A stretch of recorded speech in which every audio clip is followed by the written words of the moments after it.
Bonsoir à tous. L'entretien du jour reçoit ce soir Kovalen Tshibinda, résistant au régime du président Denis Sassou Nguesso au Congo. Il est également le président du parti politique Congo Uni pour le panafricanisme. Kovalen Tshibinda, bonsoir. Bonsoir, Monsieur Parezo. Je suis très heureux d'être avec vous. Merci. Et je voudrais profiter pour saluer les populations congolaises. Celles du Nord, je leur dis Onyange Abini. Celles du Centre, je leur dis Mbora Mbe, et celle du Sud, je leur dis Yenge Kieno. Bienvenue. Je les salue. Moi aussi, je vous salue. Merci. D'avoir accepté notre invitation.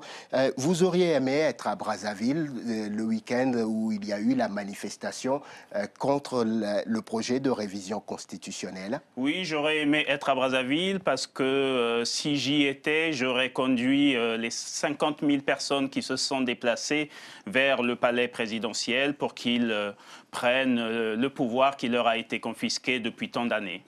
Pouvez-vous expliquer à nos téléspectateurs ce qui se passe au Congo, dans votre pays? Alors, il se passe, c'est vrai qu'on ne peut pas l'expliquer seulement sur les événements récents, mais nous avons en face de nous un monsieur qu'on appelle Denis Sassou Nguesso. Le président de la République. Oui, un monsieur qu'on appelle Denis Sassou Nguesso et qui est un récidiviste. C'est-à-dire que depuis 30 ans, il est arrivé au pouvoir que par des putschs. En 1977, le président Marian Ngouabi a été assassiné. On n'a toujours pas les vrais résultats des enquêtes. En 1997, il a récidivé par un putsch militaire. On a écrasé la constitution issue de la Conférence nationale souveraine.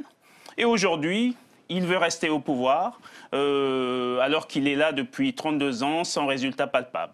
Moi, j'ai aujourd'hui 46 ans. Lorsque je suis né, M. Sassou était ministre déjà au Congo. Donc vous vous imaginez, je n'ai connu pratiquement que ce monsieur aux affaires et ça a été un drame pour le Congo-Brazzaville. Monsieur Tshibinda, il faut que je rectifie juste une chose. Lorsque le président Sassou arrive en 97 au pouvoir et que vous dites qu'il arrive en faisant un autre putsch, il y a la guerre dans votre pays. Oui, il y a une guerre, mais qui provoque... Contre le président Lissouba. Contre le président Lissouba, élu démocratiquement, et contre également une constitution, puisque le président Lissouba a été élu à la présidence avec une constitution qui avait été choisie unanimement par l'ensemble des forces vives de la nation.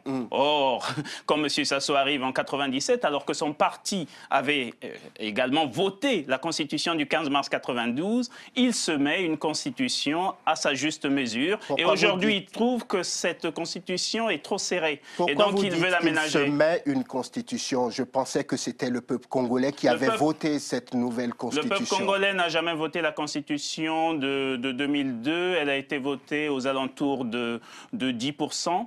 Il ne faut pas oublier qu'à l'époque, on sortait de la guerre et que certaines populations, notamment celles du Poul, n'ont jamais voté cette constitution. Une partie des populations dans le Grand Niari n'ont jamais voté puisqu'ils sortaient de guerre.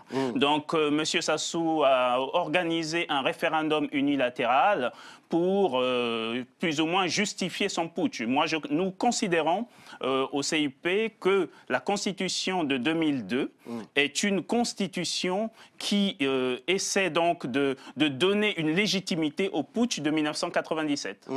Vous dites ça parce que vous, l'un je vais dire l'un de vos parrains, c'est l'ex-président. Je ne le dis pas parce que l'un de mes parents, c'est vrai que je suis lissoubiste et que je resterai lissoubiste jusqu'au bout, mais je le dis parce qu'il y a des principes en démocratie. Il y a eu une constitution au Congo qui avait été unanimement choisie par l'ensemble du peuple congolais, qui a été écrasé par un putschiste et qui s'est déclaré président. Et aujourd'hui, il veut changer la constitution pour rester au pouvoir. Vous savez quoi, quand je vois les images des manifestations à Brazzaville, quand je vous entends ce soir sur ce plateau, je me dis que l'opposition congolaise, les résistants au régime du président Sassou, crient au loup sans voir le loup. Pourquoi vous lui prêtez une intention de vouloir rester au pouvoir alors qu'il n'a jamais dit qu'il resterait au pouvoir? On ne change pas les règles du jeu à la fin du match, ce n'est pas possible.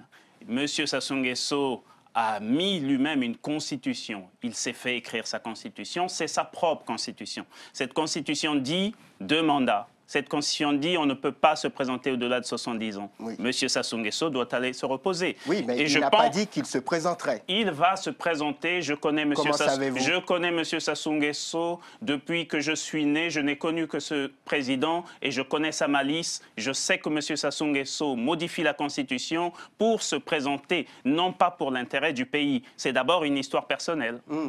Donc, s'il vous donnait la garantie que les deux verrous, le verrou de l'âge et le verrou du nombre de mandats ne seraient pas touchés, est-ce qu'on a le droit au moins d'évoquer un référendum constitutionnel dans votre pays? Pas en fin de match. On va laisser les nouveaux dirigeants qui arriveront dans les prochaines années gérer la question constitutionnelle. Pour l'instant, M. Sassou Nguesso plie bagage, il prend ses bagages, il repart à Oyo et nous allons reconstruire le nouveau Congo. Il est tout à fait possible de voir avec M. Sassou, de lui proposer une sortie honorable. En fait, vous n'êtes pas de vrais démocrates, c'est ça. C'est quoi la démocratie? Contrairement à M. Sassou qui dit qu'il veut remettre le sort du pays dans les mains du peuple. Ah, le peuple. Est-ce que vous connaissez le fameux peuple dont il parle? Monsieur Sassou Nguesso, depuis qu'il est arrivé, a des listes électorales pratiquement truquées. Vous savez que nous savons sociologiquement, au Congo par exemple, que le Sud est plus peuplé que le Nord. Dans les listes de M. Sassou, le Nord est plus peuplé que le Sud. Pourquoi comment vous voulez-vous... Dans les listes de M. Sassou, il n'y a pas une commission électorale qui organise les élections dans votre pays? Il y a une élection électorale à la botte de M. Sassou Nguesso. Nous sommes dans une dictature. Je pense que vous ne comprenez pas assez la dictature qui règne actuellement au Congo-Brazzaville. C'est la raison pour laquelle on vous a invité, pour que nos téléspectateurs comprennent ce qui se passe dans votre pays. Tout à fait. Nous sommes sortis il y a 18 ans d'une guerre fratricide qui a fait de nombreux morts. Mais d'ailleurs, M. Sassou Nguesso est poursuivi pour crimes contre l'humanité, l'affaire des disparus du beach, où vous avez les biens mal acquis. Il est poursuivi, il y a des plaintes au niveau de la CPI.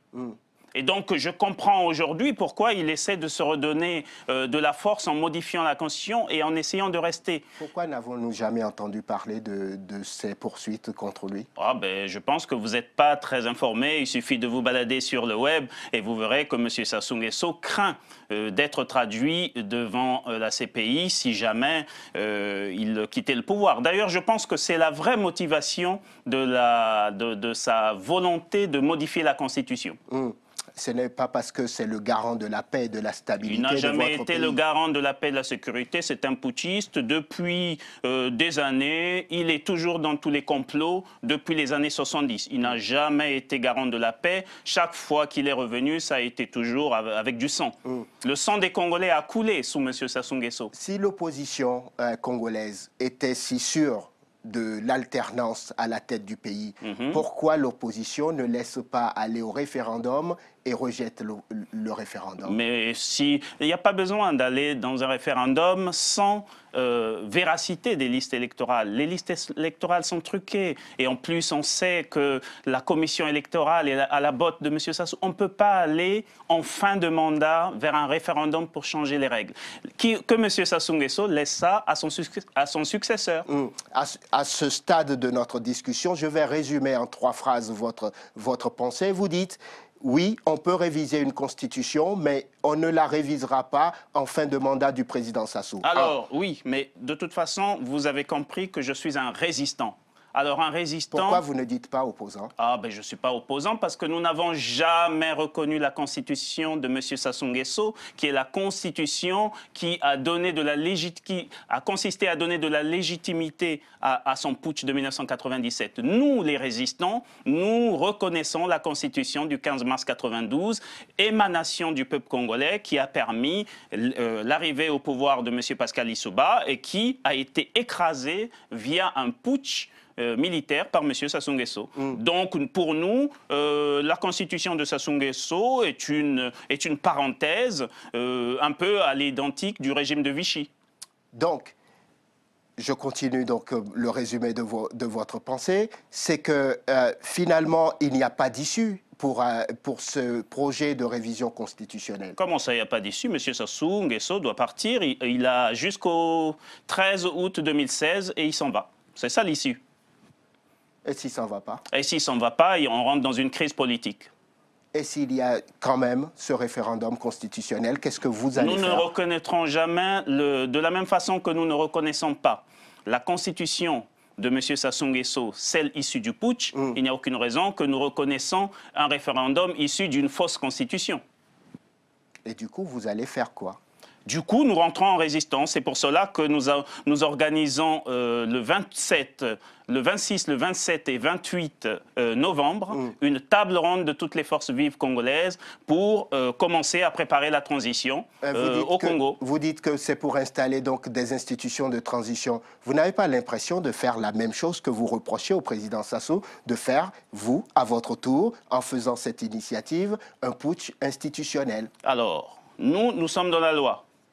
La Constitution du 15 mars 92 nous dit que si dans votre pays vous avez un tyran, si dans votre pays vous avez un dictateur, vous avez le droit de rentrer en désobéissance civile. Nous sommes en désobéissance civile conformément au préambule de la Constitution du 15 mars 92. C'est votre interprétation des textes, n'est-ce pas? C'est une bonne interprétation.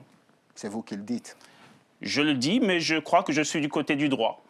Est-ce que vous parlez avec les opposants, Mathias Nzon par exemple, qui sont restés au pays? On parle avec eux. Qu'est-ce que vous voulez faire de votre pays? Vous voulez le replonger encore dans le chaos? Ah non, nous voulons reconstruire le nouveau Congo, un pays, et faire de ce pays un pays où tout le monde vivrait en paix, un pays où la démocratie serait vivace, un pays où il n'y aurait pas de tribalisme, un pays où tous les enfants du Congo seraient heureux de vivre sur leur terre. C'est un grand projet. Quand je vous regarde, je me dis que le Congo n'est pas sorti d'affaire. Le Congo n'est pas sorti d'affaire parce que nous n'avons pas réglé les problèmes, les vieux problèmes. Il y a des blessures dans le pays. On ne peut pas... Le putsch qui a fait près de 20 000 morts en 1997 n'a jamais été réglé. Donc il va falloir que nous allons vers le règlement de tous ces conflits, en allant vers ce que nous appelons, nous, dans un Bangui national. Si, admettons que finalement le président Sassou capitule et n'organise pas ce référendum constitutionnel, est-ce que l'opposition congolaise trouvera un seul candidat pour aller à l'élection présidentielle? Le problème, ce n'est pas d'avoir un seul candidat. Le problème, c'est d'avoir des élections libres, honnêtes et transparentes. Nous ne les avons plus depuis 1992. Et les conditions ne sont pas réunies? Les conditions ne sont pas réunies. Il faut revoir, une liste électorale fiable. Vous avez des étrangers au Congo à qui on a donné la nationalité congolaise. Vous avez aujourd'hui le fichier électoral est complètement truqué. On ne sait plus qui est dedans. Donc il faut repartir. C'est ce qu'on appelle la gouvernance électorale. Il faut refaire les listes électorales, refaire le recensement et donner des cartes d'électeurs aux différents citoyens pour qu'ils aillent choisir le prochain président. Jusque-là, tout s'est fait dans la tricherie. On doit sortir de la tricherie pour aller vers une véritable démocratie et c'est ça que nous voulons. Kovalin Tibinda, merci. Merci à vous. Résistant au régime du président Denis Sassou Nguesso au Congo, vous êtes aussi le président du parti politique Congo Uni pour le panafricanisme. Et rendez-vous le 26, 27 et 28 novembre à Paris pour la table ronde des forces vives de la nation congolaise. Merci d'être venu partager avec nous vos réflexions au sujet de la réforme constitutionnelle proposée au Congo par le président Denis Sassou Nguesso. Merci à vous de nous avoir suivis. Je vous souhaite de passer une excellente suite de programmes sur Télé Sud. Bonsoir.